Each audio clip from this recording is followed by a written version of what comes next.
Hey everybody, it's Cotton here, and I am bringing you some more of The Legend of Zelda: The Wind Waker HD. In the last video, we went under the water and we recovered the Master Sword. And in this video, we are going to be taking care of a few errands first. And the first thing we're going to do is probably one of the most important things you can do in the game, and that is seeing Cyclos. Now, if you remember, Cyclos was the brother of the guy that taught us the Wind Song. Well, he didn't teach us, but he was there while when we learned it. But his brother is the one that had all of those cyclones all over the place, and if you went into one, you would get caught up in it, and you'd get pretty much teleported to a random location. And so here I am at Northern Triangle Island. I can't remember if I said it or not, but we are going to defeat him. Foolish creature who does not fear the gods, to the end of the sea with you. Let the winds of Cyclos' wrath blow you away. Okay, so first thing I want to mention, if you are trying to complete the Nintendo photo gallery, you want to get your picture of him now, because you will not get another chance to do so. At least if you plan on actually defeating him this time. But in order to beat him, yeah, bow and arrows are pretty much the only way that you can actually do it. But after you hit him 3 times... That's a heck of an arm you've got there. And what an eye, no one's ever been able to spot me in there before now. You obviously have mastery of the air, and now that we've established that you're quite the Wind Waker, let's see if you can handle this.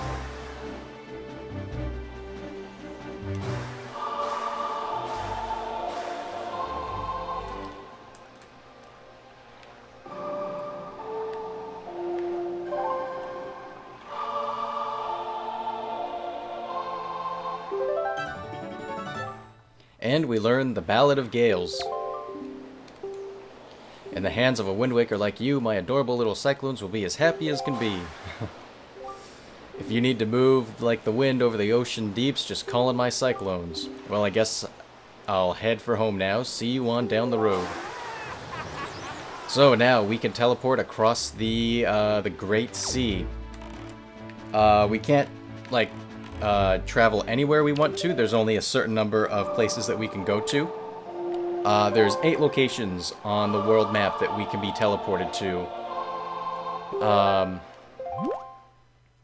One of them we can't go to yet, Mother and Child Isles. I mean, we can go there, but I'll explain once we actually have to go to that island. But for now, I need to actually go to Windfall Island.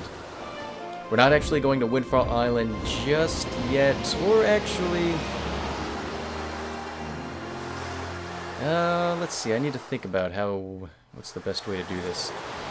Because, let's see... Whoops. Whoops. So I guess it doesn't really matter too much. But first what I'm going to do is I am actually going to be going this way. I am going to Spectacle Island. Spectacle Island. If you remember, Spectacle Island is a place that I tried to go to while it was constantly nighttime, and turns out that the guy is asleep and I couldn't actually do it. So, now that we have control of the day and night cycles, I'm actually going to go over there and get it done. So I will... well, I'm right here. I don't really need to cut, so... Or actually I will. I'll cut to when I get there. Okay, so here we are at Spectacle Island. I forgot that I also needed to change it to daytime, so that's why I cut. I also picked up some treasure off the ocean floor, which is why I have 200 extra rupees. But we come up here, and we have a little mini-game we can do now. So let's talk to Salvatore, I believe? Ah! Oh, never mind, my mistake. If you have confidence in your target shooting, why don't you give it a shot? 50 rupees per game. Let's try it out. So he's going into his little story again, where he's pretending to be a pirate or whatever. I got it. Yeah, sure, I got it. So it costs 50 rupees. That might seem like quite a bit, but it's actually not that bad because this game is pretty easy. You see there's only 5 targets we need to get, and we have quite a few bombs. And wow, that was pretty far off. but it's there's no different prize for depending on like how many bombs you destroy all of these in. It doesn't matter. You just need to win. I figured that'd be a little too far, but you see in the bottom right corner, you see the your angle in degrees there, and so you can kind of like more easily judge your shots. So this game really isn't too bad. Like the first time you play, you might play like me, where you miss a whole bunch of shots, but once you play it again, you'll do a little bit better, because you'll kind of be able to aim all of your shots better. You know, like where they're all going to go. And so I still have 2 extra shots, so I have quite a bit to kind of practice with. I should be able to get it this next time, and if I don't, that'll be embarrassing. Please! Oh my god, that's farther than I thought. I don't know if I'm gonna get it. Oh shoot. That might have been too far. That wasn't far enough! Oh, too bad. Okay, so I'm going to try it again.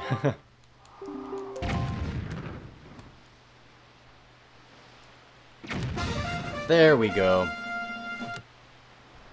Okay, I kind of maybe embarrassed myself just a little bit there, because I needed to do this a couple of times. So there is... Let's see, there's actually 2 treasures you can get. The first one is a piece of heart, and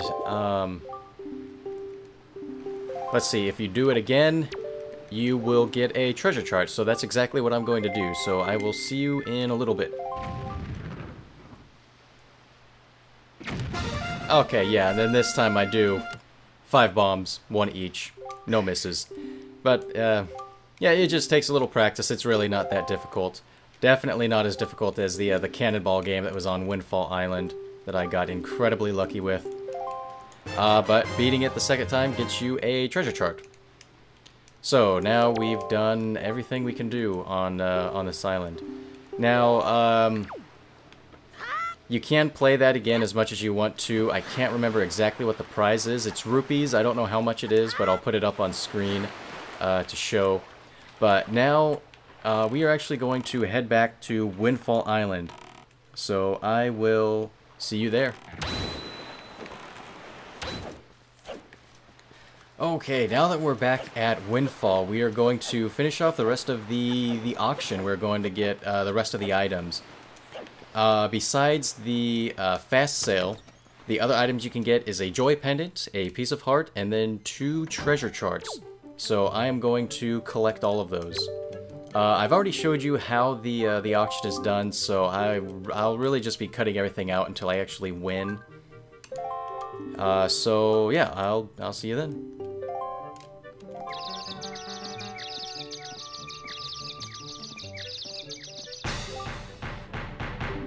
Okay, and I just want to remind you that in order to stun everybody else, you need to raise the price by at least 10% of what the current bid is. Just in case you guys forgot, I thought I'd remind you. And here we get our first treasure chart. The ones, like all of the items you get are randomized, so I don't know exactly like which one this will be, but I'm getting both of them, so I'll put the information for both of them up here once I get them. And so now that I'm done with this, I will go on to the next auction.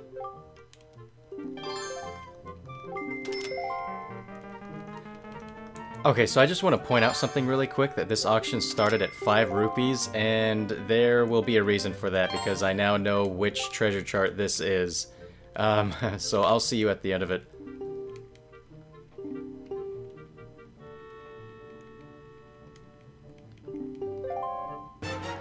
Okay, I didn't realize what chart this actually was until I just now looked at my notes while in the middle of this auction, and this leads to 1 rupee. That's why this chest or chart starts at 5 rupees for the bidding. Yeah, I don't know why, but I never noticed that before. But yeah, yep, just 1 rupee. So next, all we have is the piece of heart that we need to get, and that is the final item. I already got the joy pendant. I figure I don't really need to show it. But here we go for the piece of heart.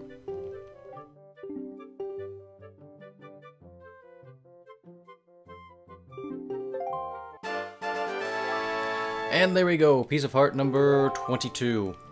Another thing I wanted to say is that if you happen to lose the auction, you don't need to worry about it, because the next time you come in, that guy will say like, oh, you know, the person for some reason returned their item, so it's now back up for sale. So you don't have to worry about ever losing any of these items. But there is one more thing that I want to get done very quickly. It is at Pawprint Isle, and if you remember, Pawprint is in between Windfall Island and Dragon Roost Island. So I am going to be heading there really quick. Well, that was weird.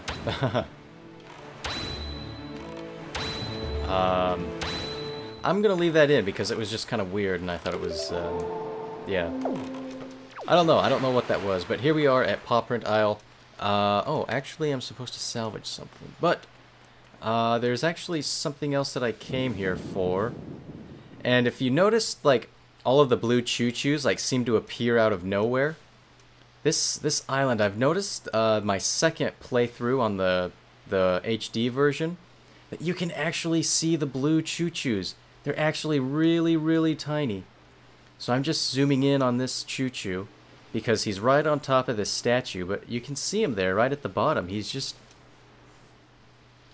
let me see if I can get a little closer. That's what they are. They don't just appear out of nothing. They're actually very, very small, and then they just enlarge to their full size.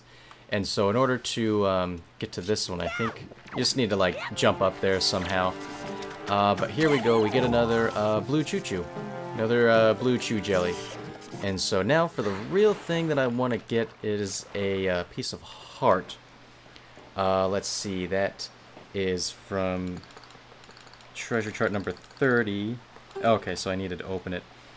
Let's see. Where is it? Oh. Oh, oh, oh. I'm right on top of it. I'm looking at it on the gamepad. I'm looking at it on the map. I can see like where I am in position to where the treasure is, because there's a big X on the treasure chart here, so I can see where it is. That's another nice thing about the HD version, is that you can use your gamepad as a map to see those treasure charts a little bit more easily and get the treasure a little easier. But that's all I want to do for this video. Next time we are going to be going to a few more islands, doing a few more, you know, side things, collecting some more items. So I will see you then.